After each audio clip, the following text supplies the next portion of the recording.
ES Audio. From the Evening Standard in London, I'm Rochelle Travers, and this is The Leader. The Great British Getaway isn't looking that great at the moment. The start of the summer holidays in England and Wales hasn't got off to the best start. A critical incident was declared at Dover on Friday morning. Saturday is predicted to be the busiest day on the roads in years, and we all know air travel is absolutely all over the place. But with families desperate to get away for what is, for some, their first proper holiday since before the pandemic, the travel chaos doesn't look like it's going to be calming down anytime soon. Here to share her tips and insight is travel journalist and host of the Big Travel podcast, Francesca Nand. There's so much travel chaos at the moment, mainly for two reasons. One, because there's been a huge change and shift over the course of the last couple of years of the pandemic. Many industries in travel have been left short-staffed, whether that's because of people have left voluntarily or been made redundant during the pandemic period. And now they're just struggling to cope with the increased demand. But secondly, of course, this is possibly always one of the busiest weekends of the year. Is its peak period and people are heading off on their holidays. A critical incident has been declared at Dover. What exactly is happening there? Well, at Dover, what happened was the French border control, apparently they're short-staffed now. Apparently we have enough staff on this end, but they're short-staffed and their border control. And their border control is on our side of the water, of course. It's just after you go past our border control. Add in that, we now have everyone getting their passports checked and stamped because of Brexit. There's been long queues at border controls in airports as well, all across Europe. In this case, they don't have enough staff to cope. And there are delays of about 6 hours before. We're hearing that they're easing now, but operators are still saying leave a long time to get through the port. How long is this situation expected to go on for?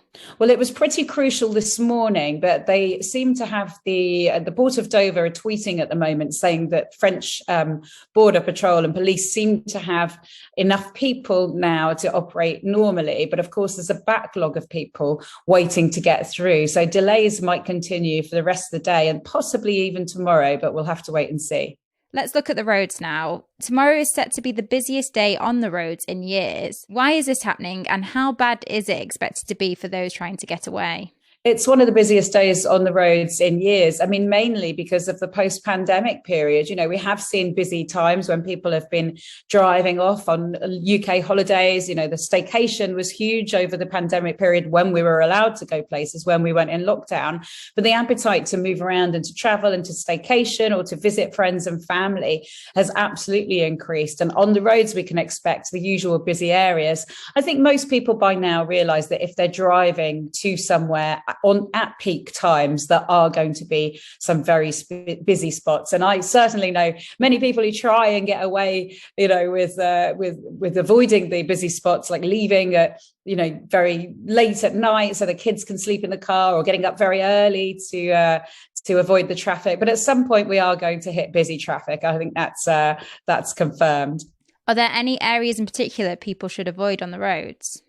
I think it's really difficult to avoid places on the roads. We all do that thing where you think, oh, I'll drive this way, I'll drive that way, I'll take this shortcut, I'll take that shortcut, and then find that plenty of other people have done it as well. It will just be the usual busy spots on the motorway. So, of course, you've got the M25, always particularly busy, particularly heading through the Clackett Lane services, the Dartford Tunnel, coming the other direction over the QE2 bridge, just the usual busy spots to watch out for. And I don't think there's much avoiding them. Of course, you can, try and take the North Circular or South Circular or other routes. But, I think it's just going to be busy anyway. And probably if you really want to try and avoid things, then leave it at an unusual time of night.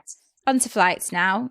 There's been a lot of issues with them recently. Have they returned to normal yet? Well, we saw a few weeks and months ago even, we saw a lot of last minute cancellations, which were absolutely awful for people because, it's really difficult to get to the airport anyway. I'm a mum and I travel with young children, and the amount of effort it takes to actually plan your trip, get there, check all your passports, pack your cases, lug them to the airport, whether that's in a car and you've got to organise parking or public transport, and then to get actually get to the airport, get your flight, and you realize that it's not going. And, we had these awful stories of people sleeping overnight in airports or being shunted around, being, flying out of a London airport and being told to go to Manchester or something. And then those long queues where people actually miss their flights. Now, the airlines and indeed the airports as well, in case of Heathrow particularly, have been doing everything they can to try and mitigate those last minute cancellations happening during the peak summer period, which of course we now, full swing into.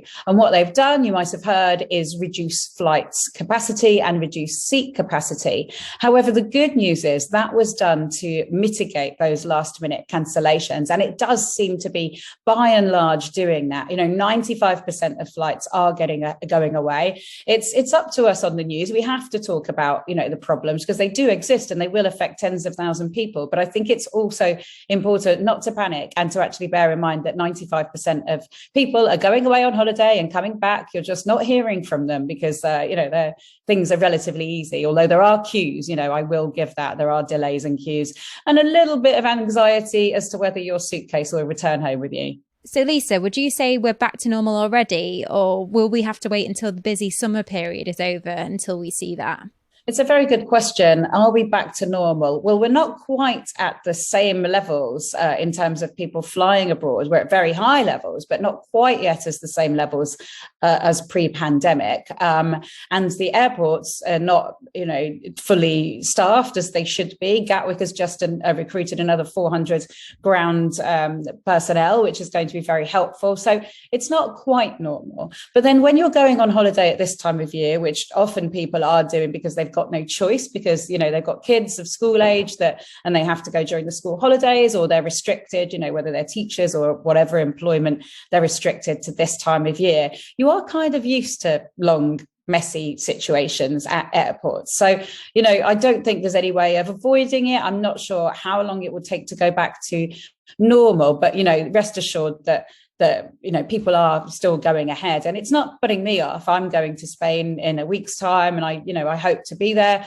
I speak to people every day who are going in and out of airports with absolutely no problems whatsoever.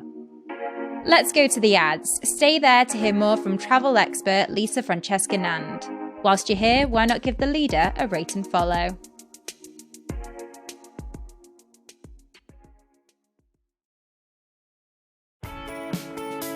Welcome back. Lisa, there's been some advice out there saying not to travel at the moment. What would your advice be? I would absolutely say, please go ahead with your travels. I mean, check, obviously, check your flight. You would probably have heard from your airline by now if your flight was cancelled. Of course, check the roads, listen to the radio and the travel news on the roads before you go. Check the trains. The trains have been a bit difficult at the moment. There's been all sorts of strikes and situations, and they're probably, people's biggest difficulties at the moment. But absolutely still travel. Yeah, we've waited for so long. The pandemic has separated people from not just places that they love and things that they like to do, but people that they love. And it's wonderful that we can actually move again. And I would absolutely say to people that, okay, there might be some bumps along the way, but take heart that we actually still can travel. And, we'll hopefully all get to do so if we want to. When do you think it will all calm down? This is often the busiest weekend because the majority of schools, particularly in England, have just broken up. And, for whatever reason, this is when people can travel, mainly due to schools. But for some people, it might be down to their job or whatever personal circumstances they're in. So this is going to be a very, very busy weekend. But the summer is going to be busy in total. And, there will be spots where in times when it's busier than others. But, we'll just have to deal with that when it comes. And for those who want to travel still or have to travel, is there anything they can do to try and minimise the chaos they experience? My advice is if you are going to an airport, if you're taking your airplane, check an airplane and a flight, check what the airlines actually say about getting there early, because you don't want to get there too early, because then you'll be in the queue for the previous flight and that causes all sorts of problems. So for a short haul flight, it's usually 2 to 2.5 hours before the flight goes. For a long haul flight, it's usually 3 to 3.5 hours. What I'm going to do is set off and get to the airport early, get there nice and early, maybe 3 hours early for my short haul flight, but not join that queue and not become part of the problem until the actual, it's 2 hours before my flight. And, just plan and try and relax as much as possible. I know it's a stressful experience, but, it will ultimately be worth it. And that's it from The Leader. This podcast is back on Monday at 4 p.m.